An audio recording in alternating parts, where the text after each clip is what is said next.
Namaste, y'all. I have some thoughts about the movie Frozen 2, and this just seemed like a perfect place to share them. I am out snowshoeing in a trail right by the Gatineau Park.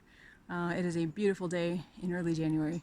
So my thought about Frozen 2 has to do with the song Into the Unknown.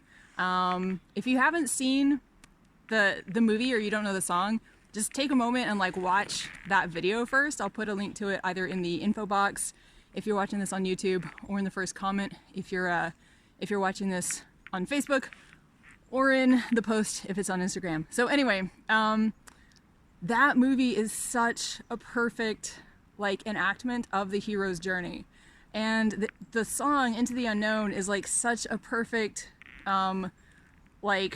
glimpse into the moment that Joseph Campbell calls the refusal of the call. So if you're at all familiar with the hero's journey, you know that an ordinary person is just going about their daily life. In Frozen 2, the ordinary person happens to be a queen with magical snow powers, but whatever, she's relatively ordinary to the way that she ends up at the end. So anyway, this ordinary person gets this call to kind of leave their ordinary world and go into the unknown. And in the movie, I'm not going to give anything away, but in the movie, Elsa, toward the beginning, starts hearing this mysterious voice. And so the song Into the Unknown is all about her hearing that literal call and saying no. But there's a point in that song where she flips from saying no to saying yes.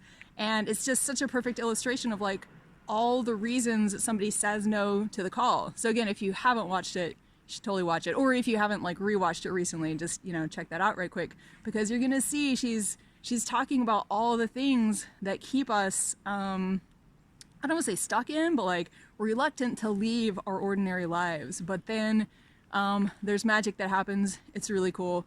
Anyway, if you haven't seen the movie Frozen 2, I highly recommend it. I highly recommend going and watching it with the hero's journey in mind, and you'll see what I'm talking about. So anyway, Happy New Year. I hope everybody's 2020 is off to a good start. Okay, bye y'all.